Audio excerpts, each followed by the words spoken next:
karaoke sing-star game that I practice with at home. It's the most pathetic thing that you might ever see in your life. My girlfriend's pregnant, and she left me here.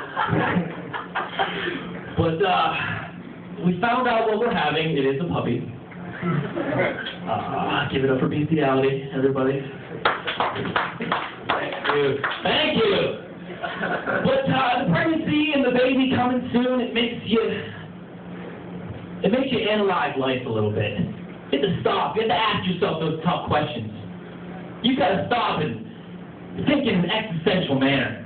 You know, like what if on that fateful evening I had pulled out and came on her face like I planned? Oh, how premature ejaculation you have steered my life in such insane directions. All right. That being said, I've gotten some guff lately for my material being too lowbrow, dipping fart jokes. Who needs it? So I wrote this. It's a history joke. My girlfriend keeps insisting on role-playing. At least I think she is, because she keeps asking me when I'm going to start treating her like a lady. But she confessed to me that she had a fantasy about being a wealthy colonist's wife in Boston around the time of the American Revolution. And I said, okay, I'll play along. But when I tried to teabag her, we realized that our definitions of the Boston Tea Party were far different. Mine was the Urban Dictionary version, where me and three of my friends went like Indians and tried to whiz our balls simultaneously to her mouth. Tea Party. Tea Party, I'd like to fuck Sarah Palin's retarded daughter with a crescent wrench. There is no joke for that, just you just need a visual, that's all. Lowbrow. I was in a bar, last week sometime, and I came upon this lady. She had on a shirt, low cut, with an arrow pointing upwards that said, "I'm up here." Adorable. So I walk up immediately and I stare uncomfortably long at her chest, until I could feel her glowering at me. So I look up at her prolapsed anus of a face. And she's like, "You fucking pig. You fucking pig." She starts yelling at me. "We women have things that you will never get to experience because you can't see past the tip of your dick." And I stopped. And at that point, I did the only thing left that was socially acceptable. I karate chopped her in the throat. I'm up here. Now you're down there! By my feet.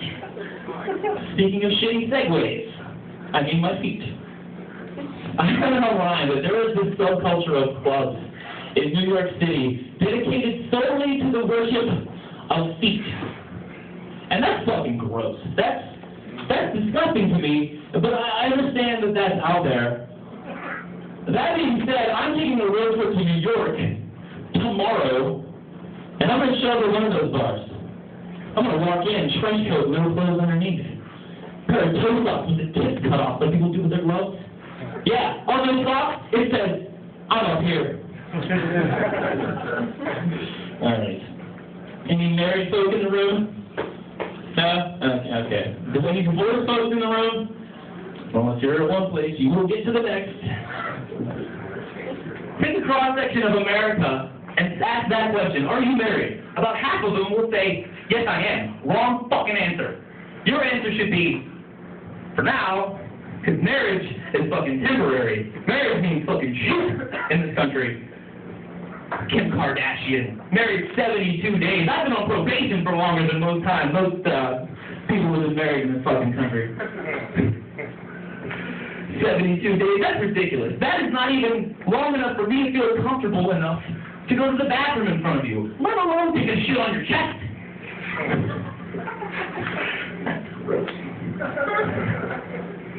What else? Yeah, marriage is temporary. There's no such thing as the sanctity of marriage in this country.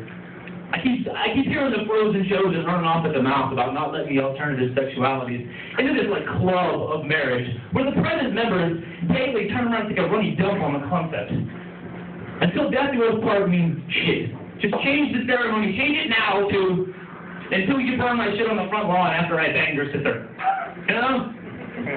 This is a thing through history. Marriage, at its inception, meant a set of handcuffs. Marriage was a set of handcuffs. They slapped that shit on you, they slapped that shit on her, and ain't nobody leaving this bitch until one of y'all starts to decompose. Because Samuel L. Jackson presided over that ceremony. I could just imagine that Christmas morning feel. You wake up. What is that smell? Is that rotten flesh? Bring another smell sugar! And that's what happened until the 20th century. It was just smarter than kill your wife if you wanted to fuck her sister. And that's fair enough, because marriages, they just don't make it. A marriage now is not a set of handcuffs. A marriage now is like trying to rubber cement a toddler to a dead cat. It doesn't make any sense, but it's not going to stick. And I tried it. I didn't try it. I was never married. But I did live, I have a daughter who's 8. I did live with her mom while she was pregnant. And for some reason, everyone in my family, people who have known me my entire life, people who know that I can't keep a fucking spice alive, let alone my dick in my pants for 10 minutes, they expected this to have a fucking happy ending. Are you serious? I was horrible. I single-handedly destroyed that relationship with my penis. I don't like any one of you in this room so long as you want my girlfriend. I hated her. So I did the only thing that was socially acceptable now. I karate chopped her in the fucking throat. And then I stabbed her. My daughter is 8. I'll leave you with this. My daughter is 8. And she's starting to realize things. She's starting to understand that she has a mom, she has a dad, but that she doesn't quite understand that the norm is that they be married. And I know that one day I'm going to have to explain this paradigm to her, and she's going to ask me, Daddy, why aren't you and my mom married? And I'm going to stop what the fuck I'm doing. This is important. This is an important moment in her life. I'm going to get down on one knee. I'm going to brush the hair out of her face. I'm going to look her in those sweet baby blues. I'm going to hold her sweet little hand, and I'm going to tell her what's in my heart. Your mom's a whore. Thank you.